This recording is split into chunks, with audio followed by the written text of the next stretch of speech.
Welcome to Shri Rajiv Gandhi IAS academy. Friends, இந்த வீடியோவில் November 30ஆம் தேதிக்கான கரண்ட் அஃபேர்ஸ் எல்லாமே பார்க்க போகிறோம். சரி, வாங்க பார்க்கலாம். ஃப்ரெண்ட்ஸ், டிசம்பர் 1 மற்றும் 2ஆம் தேதிக்கான கரண்ட் அஃபேர்ஸ் வந்து நம்ம நாளைக்கெல்லாம் போஸ்ட் பண்ணிடுவோம். ஓகேவா? சரி ஃப்ரெண்ட்ஸ், இந்த வீடியோடைய நோட்ஸ் எல்லாமே கீழே பிடிஎஃப் டிஸ்கிரிப்ஷன் கொடுத்துருக்கோம். அதெல்லாமே கிளிக் பண்ணி டவுன்லோட் பண்ணிச்சிங்க. அப்புறம் நம்ம டெலிகிராம் குரூப் டெய்லியுமே கீழே டிஸ்கிரிப்ஷன் கொடுத்துருக்கோம். அதுலேயுமே கிளிக் பண்ணி ஜாயின் பண்ணிங்க. நம்மளுடைய டெலிகிராம் குரூப்பில் டெய்லியுமே கரண்ட் அஃபேர்ஸ் குவிசஸ் இப்படி வரும். நீங்களுமே ஜாயின் பண்ணி அட்டெண்ட் பண்ணிக்கலாம். ஓகே, சரி வாங்க பார்க்கலாம். ஃபஸ்ட்டு, எந்த மாநிலத்தின் கர்ச்சோலா புடவை புவிசார் குறியீடு பெற்றது? இதற்கான ஆன்சர் குஜராத். இப்போது குஜராத்தை சேர்ந்த திருமண புடவையான கர்ச்சோலா அப்படிங்கிற புடவை புவிசார் குறியீடு பெற்றிருக்கு. இதெல்லாம் திருமணங்களில் மேக்சிமம் அணிகிறாங்க. இது ஒரு கைத்தறி புடவை. ஜிஏ டேக் புவிசார் குறியீடு. இதை வந்து இங்கிலீஷில் ஜியாகிரபிக்கல் இண்டிகேஷன் டேக் அப்படின்னு சொல்கிறாங்க. புவிசார் குறியீடு. நம்ம இந்தியாவிலேயே அதிகமான புவிசார் குறியீடு எந்த மாநிலத்தில் இருக்கிற பொருட்களுக்கு கிடைத்திருக்கு அப்படின்னா உத்தரப்பிரதேச மாநிலத்தில் இருக்கிற பொருட்களுக்கு தான் கிடைத்திருக்கு. அங்கே வந்து 75 பொருட்களுக்கு புவிசார் குறியீடு கிடைத்திருக்கு. இரண்டாவது அதிகமாக தமிழ்நாட்டில் இருக்கிற பொருட்களுக்கு புவிசார் குறியீடு கிடைத்திருக்கு. இங்கே வந்து 58 பொருட்களுக்கு புவிசார் குறியீடு கிடைத்திருக்கு. கடைசியாக பார்த்தீங்கன்னா 2023ஆவது ஆண்டில் அக்டோபர் மாதம் உடன்குடி பனங்கற்பட்டை இருக்குல்ல, அதற்கு தான் புவிசார் குறியீடு கிடைத்திருந்தது. அதுக்கப்புறம் இது வரைக்கும் எந்த ஒரு பொருட்களுக்குமே நம்ம தமிழ்நாட்டிலேருந்து புவிசார் குறியீடு கிடைக்கல. ஓகே, இப்போ உங்களுக்கான கேள்வி, நம்ம இந்தியாவிலேயே முதல் முறையாக எந்த பொருளுக்கு புவிசார் குறியீடு கிடைத்தது அப்படிங்கிறது உங்களுக்கு தெரியும்னா கமெண்ட்ஸில் சொல்லுங்கள். அடுத்தது, பயணிகள் பாதுகாப்பை மேம்படுத்த ரயில்வே அறிமுகம் செய்த செயலி எது? இதற்கான ஆன்சர் சன்ரக்ஷா. இப்போது இந்திய ரயில்வேல பயணிகளுடைய பாதுகாப்புக்காக சன்ரக்ஷா அப்படிங்கிற ஒரு ஆப்பை லான்ச் பண்ணியிருக்காங்க. செயற்கை நுண்ணறிவு, அப்புறம் தகவல் பகுப்பாய்வு இதெல்லாம் வைத்து பயணிகளுடைய விவரங்களை சேகரிப்பாங்க. அதை வைத்து என்ன பண்ணுவாங்க அப்படின்னா, ரயில்வே பாதுகாப்பு படையினர்கள் இருக்காங்கல்ல, அவங்களுக்கு பயிற்சி வழங்குவாங்க. எப்படின்னா, இந்தந்த பேசஞ்சர்ஸ் எல்லாம் இந்த மாதிரி தான் பண்ணுறாங்க, அந்த மாதிரி சில தகவல்லாம் வச்சு ட்ரைனிங் கொடுக்கும்போது அது வந்து இன்னும் எஃபெக்டிவாக இருக்கும்ல, அதற்காக தான் இந்த மாதிரி பண்ணுறாங்க. அடுத்தது, ஃபெஞ்சால் புயல் எந்த கடலில் உருவானது? இதற்கான ஆன்சர் வங்கக்கடல். இப்போ பே ஆஃப் பெங்காலில் பார்த்தீங்க அப்படின்னா அந்த ஃபெஞ்சால் அப்படிங்கிற ஒரு புயல் வந்து உருவாகியிருந்தது.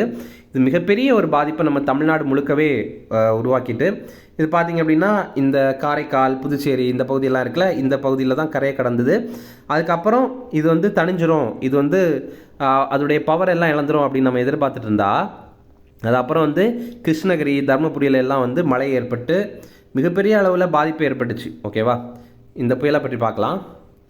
சைக்ளோன் ஃபெஞ்சால், இதற்கு பெயர் வைத்த நாடு சவுதி அரேபியா தான் பெயர் வைத்திருக்காங்க. இதற்கு எந்த ஒரு பொருளுமே அவங்க சொல்லலை. இது காரைக்காலுக்கும் மாமல்லபுரத்துக்கும் இடையில கரையை கடந்தது. ஓகே ஃப்ரெண்ட்ஸ், நம்ம ராஜீவ்காந்தி ஐஏஎஸ் அகாடமியில் டிஎன்பிஎஸ்சி குரூப் 1, குரூப் 2, குரூப் 4 எக்ஸாமுக்கான கிளாஸஸ் ஸ்டார்ட் பண்ணியிருக்கோம். அதே மாதிரி Tamil Nadu police constable exam, SA எக்ஸாமுக்கான கிளாஸுமே ஸ்டார்ட் பண்ணியிருக்கோம். நம்ம இன்ஸ்டியூட்டில் ஆன்லைன் கிளாஸஸும் இருக்குது, அல்லது நீங்கள் நேரடியாக வந்து படிக்கலாம். நீங்கள் நேரடியாக வந்து படிக்கணும் அப்படின்னா சென்னையில் அண்ணா நகரில் நம்முடைய இன்ஸ்டியூட் இருக்குது, அங்கே வந்து படிக்கலாம்.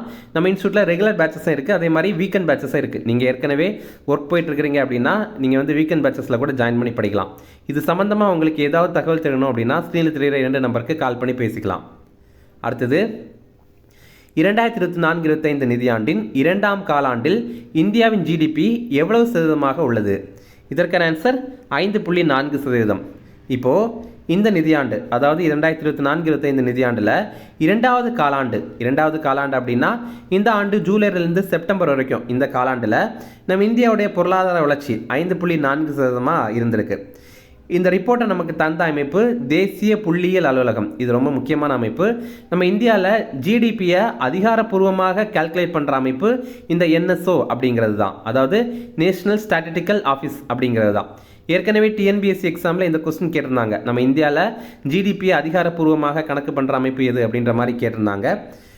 நம்ம இந்தியாவுடைய, அதாவது மத்திய அரசுடைய தலைமை பொருளாதார ஆலோசகர் யார் அப்படின்னா வி ஆனந்த நாகேஸ்வரன் அப்படிங்கிறவர். அடுத்தது, ஜாமா மசூதி எந்த மாநிலத்தில் அமைந்துள்ளது? இதற்கான ஆன்சர் உத்தரப்பிரதேசம். ஜாமா மசூதி இது தொடர்பாக சில பிரச்சனைகள் போயிட்டுருக்கு, அதை பற்றி பார்க்கலாம். உத்தரப்பிரதேசத்தில் சம்பல் அப்படிங்கிற ஒரு மாவட்டத்தில் தான் இந்த மசூதி இருக்குது. இப்போ இந்த மசூதியில் நடைபெற்ற 2ஆம் கட்ட ஆய்வுக்கு எதிர்ப்பு தெரிவித்து வன்முறை ஏற்பட்டுச்சு. இந்த வன்முறையின் போது துப்பாக்கி சூட்டில் 4 பேர் மரணமடைந்தாங்க. இப்போது இந்த மசூதியை ஆய்வு பண்ணுறதுக்காக உச்சநீதிமன்றம் வந்து தடை வச்சுருக்காங்க. இதுக்கு பின்னாடி இருக்கிற ஹிஸ்ட்ரியை நம்ம தெரிஞ்சுக்கலாம். இந்த மசூதி அமைந்திருந்த இடத்துல ஹரிஹர கோயில் அப்படிங்கிற ஒரு இந்து மதத்தை தொடர்பான கோயில் இருந்ததாக கூறப்படுது. ஆனால் 1526 ஆண்டு முகலாய பேரரசரான பாபர் இவர் இந்த கோயிலுடைய ஒரு பகுதியை எடுத்துட்டு அதுக்கப்புறம்தான் இந்த ஜாமா அப்படிங்கிற மசூதியை கட்டினதாக கூறப்படுது. அப்போது இங்கே ஆய்வு நடத்துறதுக்காக அந்த மாவட்ட நீதிமன்றம், சம்பல் மாவட்ட நீதிமன்றம் இருக்காங்கல்ல, அவங்க வந்து உத்தரவிட்டிருந்தாங்க. அதுக்கப்புறம் அவங்க வந்து ஆய்வு நடத்தியிருந்தாங்க. அப்புறம் இஸ்லாமிய அமைப்புகள் உச்சநீதிமன்றத்தில் இதற்கு எதிராக மேல்முறையீடு பண்ணியிருந்தாங்க. அப்புறம் பார்த்தீங்கன்னா உச்சநீதிமன்றம் இந்த ஆய்வுக்கு இப்போ தடை விதிச்சிருக்காங்க. அடுத்தது, நிலையான வர்த்தக குறியீடு 2024 இந்தியா பிடித்த இடம் எது? இதற்கான ஆன்சர் 23. அதாவது சஸ்டைனபிள் ட்ரேட் இண்டெக்ஸ் அப்படிங்கிறதுல நம்ம இந்தியா பார்த்திங்கன்னா இப்போ 23வது இடத்துல இருக்கிறோம். நிலையான வர்த்தக குறியீடு இது எதெல்லாம் வைத்து கணக்கெடுக்கிறாங்க அப்படின்னா, நம்ம இந்தியாவுடைய பொருளாதார வளர்ச்சி, அப்புறம் சமூக முன்னேற்றம், அப்புறம் சுற்றுச்சூழல் மீள்தன்மை அப்படின்னா நம்ம சுற்றுச்சூழலை எவ்வளோ சிறப்பாக பராமரிக்கிறோம் அப்படிங்கிறதெல்லாம் வைத்து தான் இதை வந்து கால்குலேட் பண்ணுறாங்க. அப்போ இதில் முதலிடம் பிடித்த நாடு எது அப்படின்னா நியூசிலாந்து தான். இந்த ரிப்போர்ட் பார்த்தீங்கன்னா ஹின்ரிச் ஃபவுண்டேஷன் அப்படிங்கிற அமைப்பும் ஐஎம்டியும் இணைந்து தான் வெளியிடுறாங்க. அடுத்தது சில ஷார்ட் நியூஸ் ரிஃபரன்ஸ், அதையுமே பார்க்கலாம். நம்ம இந்தியாவுக்கும் இலங்கைக்கும் இடையில் ஒரு கடற்படை கூட்டு நடவடிக்கை இப்போ நடைபெற்றது. இது கூட்டு பயிற்சி மாதிரி கிடையாது, சும்மா கூட்டு நடவடிக்கை மாதிரி தான். ஓகேவா? அதனால் இதுக்கு தனியாக எந்த ஒரு பேரும் கிடையாது. இது இப்போ அரபிக்கடலில் தான் நடைபெற்றது. இதில் என்ன கண்டுபிடிச்சிருக்காங்க அப்படின்னா 500 கிலோ கிறிஸ்டல் மெத்தாம்பெட்டமைன் அப்படிங்கிற ஒரு போதைப் பொருள் வந்து கண்டுபிடிச்சிருக்காங்க. ஆக்சுவலி என்னென்னா, இதை சிலர் கடத்துறதுக்காக முயற்சி பண்ணியிருக்காங்க. ஆனால் இந்த கடற்படை வந்த உடனே அவங்க பயந்து அதை கடல்லே விட்டுட்டு போயிட்டாங்க. அடுத்தது, நம்ம இந்திய இராணுவம் ஏக்லைவா டிஜிட்டல் பயிற்சி தளத்தை வந்து அறிமுகம் பண்ணியிருக்காங்க. இதில் என்ன பண்ணலாம் அப்படின்னா, இந்திய இராணுவ வீரர்கள் இருக்காங்கல்ல, அவங்களுக்கு இணைய வழியிலேயே பயிற்சி வழங்கலாம். இதை வடிவமைப்பு பண்ணது யார் அப்படின்னா, குஜராத்தை சேர்ந்த பிசாக்என் அப்படிங்கிற அமைப்பு. பிசாக்என் அப்படின்னா Bhaskaracharya national institute of space applications and geoinformatics அப்படிங்கிற அமைப்பு. இந்த ஆண்டு நம்ம ஆர்மியோடைய கருப்பொருள் தீம் என்ன அப்படின்னா, இயர் ஆஃப் டெக்னாலஜி அப்சர்ப்ஷன் அப்படிங்கிறது. அதாவது தொழில்நுட்பத்தை ஏற்றுக்கொள்றதுக்கான ஆண்டு தான் இந்த ஆண்டு அப்படின்னு ஏற்கனவே நம்ம இராணுவம் வந்து இந்த ஆண்டை கடைபிடிச்சிட்டு இருக்காங்க. அப்போ அதோடைய அடிப்படையில் தான் சில இணைய விஷயங்களே பண்ணுறாங்க. இந்த இன்டர்நெட் வழியாக சில கல்வி கொடுக்கறது, இந்த மாதிரிலாம் பண்ணுறாங்க. நம்ம இந்தியாவுடைய இராணுவ தலைமை தளபதி உபேந்திர திவேதி அப்படிங்கிறவர். அடுத்து புக்ஸ் அண்ட் ஆதர்ஸ் பார்க்கலாம். மோடி அகலாக் அப்படிங்கிற ஒரு புத்தகம், மோடி அலாக் அப்படிங்கிற புத்தகம். இதை நீங்கள் வந்து இப்படி படிங்க, மோடி ப்ளஸ் அலாக் அப்படின்ற மாதிரி படிக்கலாம். இது வந்து ஆக்சுவலி மோடி ப்ளஸ் டயலாக் அப்படிங்கிற 2 வார்த்தையை சேர்த்து தான் மோடி அலாக் அப்படின்ற மாதிரி இதை வந்து உருவாக்கியிருக்காங்க. இந்த பேர் அப்படி உருவாக்கியிருக்காங்க. இது அஸ்வின் பெர்னாண்டஸ் அப்படிங்கிறவர் எழுதியிருக்காரு. இந்த பேரை வைத்தே நம்ம இது கண்டுபிடிக்கலாம் இது எது தொடர்பான புத்தகம் அப்படிங்கிறது. இது பார்த்திங்கன்னா நம்முடைய பிரதமர் மோடியுடைய உரையை பற்றியது. மெயினாக மன் கி பாத் நிகழ்ச்சி இருக்குல்ல, மனதின் குரல் நிகழ்ச்சி, அதை பற்றியது தான். ஒவ்வொரு மாதத்துலேயுமே கடைசி ஞாயிற்றுக்கிழமை அன்னைக்கு நம்முடைய பிரதமர் மோடி நாட்டு மக்கள் கிட்ட உரையாற்ற நிகழ்ச்சி தான் இந்த மன் கி பாத் நிகழ்ச்சி. அதை பற்றி மெயினாக இந்த புத்தகத்தை வந்து எழுதியிருக்காங்க. அடுத்தது, ஆஸ்திரேலியாவில் 16 வயதுக்குட்பட்டவங்களுக்கு சமூக ஊடகங்களை வந்து தடை வச்சுருக்காங்க. நம்ம ஏற்கனவே கரண்ட் அஃபேர்ஸில் அடிக்கடி இதை பார்த்துருந்தோம். ஆஸ்திரேலியாவில் 16 வயதுக்குட்பட்டவங்களுக்கு இந்த சமூக வலைத்தளங்கள் இருக்குல்ல, அதை வந்து தடை விதிக்கிறதுக்காக டிஸ்கஷன்ஸ் போயிட்டுருக்கு அப்படின்ற மாதிரி பார்த்துருப்போம். இப்போ அவங்க வந்து அதிகாரப்பூர்வமாக தடையை விதிச்சிட்டாங்க. உலகத்தில் முதல் முறையாக இதை நடைமுறைப்படுத்தின நாடு நம்ம ஆஸ்திரேலியா தான். ஆஸ்திரேலியாவுடைய பிரதமர் ஆண்டனி அல்பனேசி அப்படிங்கிறவர். ஆஸ்திரேலியாவுடைய தலைநகர் வந்து கான்பரா அப்படிங்கிறது. நம்ம நிறைய பேர் அது மெல்போர்ன் அப்படின்னு நினச்சிட்ருப்போம். அதே மாதிரி சிலர் வந்து சிட்னி அப்படின்ற மாதிரி நினைப்போம். அப்படி கிடையாது.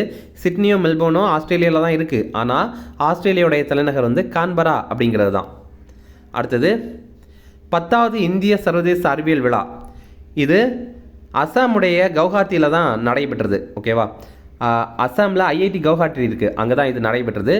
நவம்பர் 30ஆம் தேதியிலேருந்து டிசம்பர் 3ஆம் தேதி வரைக்கும் இது நடைபெறுது.